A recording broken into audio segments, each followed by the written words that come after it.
Hi, y'all. You know what time it is?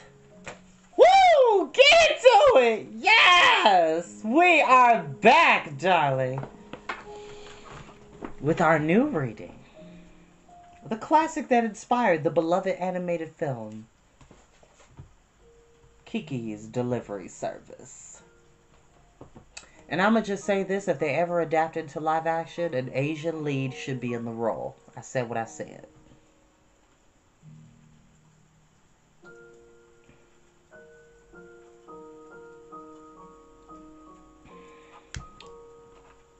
I said what I said.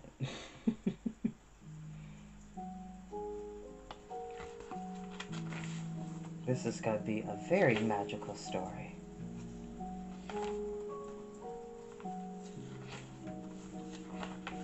But as I always tell you all, you never have to watch these videos when they go live. You're more than welcome to watch them on the YouTube channel. Hold on one second, because I need to find my bookmark. Okay, anybody who's a fan of Magic the Gathering knows, yes, it's called Enchanted Carriage. Yes, based off the fact that I love Cinderella. Shout out to my friend Niobe for getting this for me a long while ago. And notoriously, my glasses are yet again filthy. If any of my friends in Yellow Springs has any more eyeglass wipers or some spray I could use so I can keep my lenses clean, not murky, because the thing about it is that working in a restaurant, they get steamed and fogged up, carrying hot food and whatnot. And no, I don't own the music that is playing in the background, which is brought to you, relaxing music and sound here on YouTube. Yes, Debussy and Clair de Lune. But we're going to switch it up just a tad. Just a tad. I hope everybody's having a good day on my favorite day of the week. I had an awesome therapy session with my therapist. Her name is Sophia. She's amazing. Shout out to Sophia, because she's awesome. It's only an hour from 11 to 12, and I do it every Wednesday. One, because I have the Mary Poppins rule, where I don't work on Wednesdays, and plus I have a lot of appointments that fall on Wednesdays, so I try to keep that day free. Oh yeah, let's use a bit more. Okay. There we go. Perfect. So sit back and enjoy this new magical story. Kiki's Delivery Service by Eiko Kadono. Excuse me. The beginning of the story. Once there was a little town sandwiched between a deep forest and gentle grassy hills. The town was built on an easy southward slope, its roofs the color of dark slices of toast, all in a row. Clustered in the center of town near the train station were the town hall, the police station, the fire station, and the school. It was a normal town, one you could find anywhere. But if you paid close attention, you'd find things you wouldn't usually see. For instance, silver bells hung from the tops of tall trees. Even when it wasn't stormy, these bells sometimes made a racket with their ringing. Then the townspeople would turn to each other and smile, saying, "Little Kiki must have gotten caught again." But how could someone so little ring the bells in the treetops? Well, if you looked to the east and peeked into Kiki's home, you'd find the answer. On a gate pillar facing the road hung a sign that read "Sneeze Medicine," right next to a big green gate that sat wide open. Beyond the gate was a large garden and a single-story house. The garden grew herbs in neat rows with broad leaves and pointy leaves, all different kinds, and a pungent scent filled the area. The smell continued into the house and was strongest around the copper pot in the kitchen. From there you'd have a perfect view of the front living room wall. Instead of paintings or family photographs as you'd expect, 2 brooms made of bundled branches hung there, a big one and a little one. And from the living room you could hear the family voices as they gathered for tea. "Kiki, when are you planning to leave?" said a woman's voice full of disapproval. "I think it's about time you let us know. You can't keep putting it off like this." "That again?" A girl spoke now, somewhat annoyed. "Don't worry, Mom. I'm your daughter, after all." "I am a witch." I'm thinking about it. How about leaving it up to Kiki, dear? A calm man interjected. Until she decides for herself. You can prod all you want, but it won't make a difference. Yes, you might be right. The woman's voice rose slightly. I'm just anxious. I feel responsible, you know. In this house lived a family of witches. Well, Kokiri, the mother, came from a long line of witches, and Okino, the father, was human.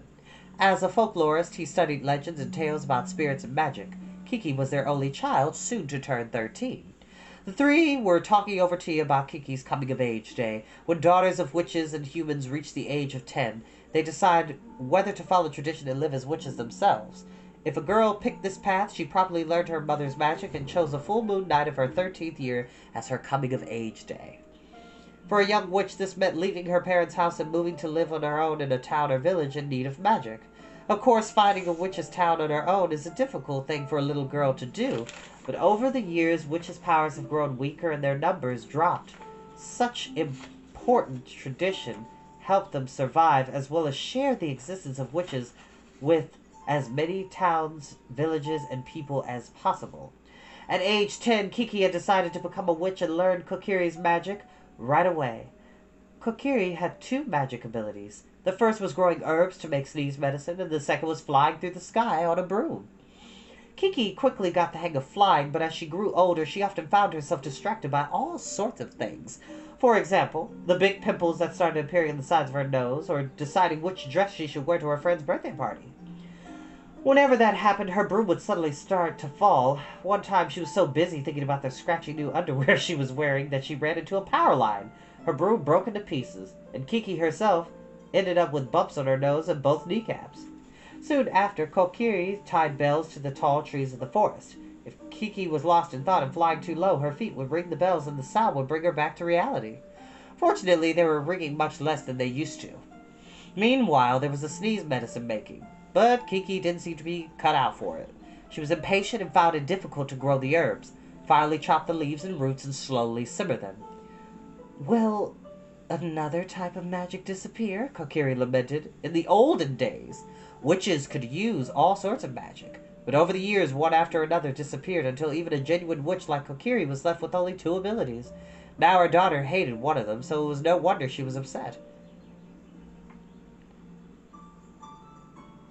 But it feels so much better to fly through the sky than stir a pot. Kiki didn't see what the issue was. At these times, Okino would try to cheer Kokiri up. Well, we can't force it. Maybe someday lost magic will be relearned. Plus, she has her black cat, doesn't she? Witches have long been accompanied by black cats. One could say there's another type of magic, too. When a witch has a baby girl, she searches for a black cat born around the same time and raises them together. As they grow, the cat and the girl learn to speak to each other in their own language. Kiki used to have a cat named Meme, and Kiki had one as well, a little black cat named Gigi. By the time the girl came of age, the cat would be a precious companion and someone to turn to during good times and bad. Eventually, the girl would grow up and find a new companion to take the place of her cat. The cat would also find its own partner, and from then on, the pair would live separately. And that is where we were going to end for today, but I am actually going to go back to the beginning and read, which I don't typically do, read the note from the author. The Secret of the Magic, a note from the author. Kiki's delivery service was inspired by one of my daughter's drawings. It was a picture of a witch flying through the sky listening to a radio.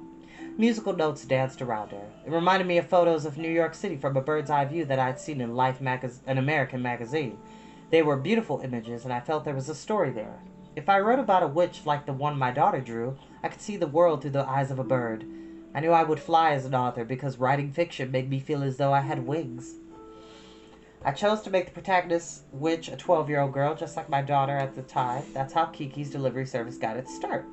I decided one thing right from the beginning. Kiki's sole power would be flying through the sky on her broom. With only one type of magic, Kiki would need to use her brain to solve problems. Overcoming conflicts would help her grow, add some ups and downs to the story, and make her journey more interesting. Kiki's magic is as close to normal as possible. It's everyday magic. She is a witch, but she's also a perfectly ordinary girl. She has the same worries, disappointments, and joys as everyone else, so I knew readers around her age would relate to her.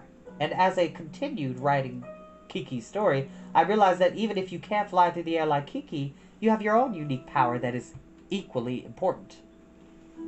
As I wrote and revised, I discovered that I loved writing. As long as I created stories, I could live an exciting life with new discoveries every day, and I decided that if nothing else, I would continue writing as long as I live. I'll never forget the peace of mind I felt at that moment. I sensed the magic inside myself. I've come to believe that everyone has some type of magic inside of them. If a person can find their magic and lovingly cultivate it, they'll truly feel alive every day. There is magic inside each and every one of you, too. I believe that. Now everyone in the United States can read Kiki's story. As the author, there is nothing that can make me happier. Get ready, as Kiki is prepared to fly from Japan and deliver her story to you. Which is why I said that if they ever adapt this into live action, it's got to be an Asian lead. Preferably speaking. But I'll see you next time, y'all. Thank you so much. Thank you. Bye-bye now.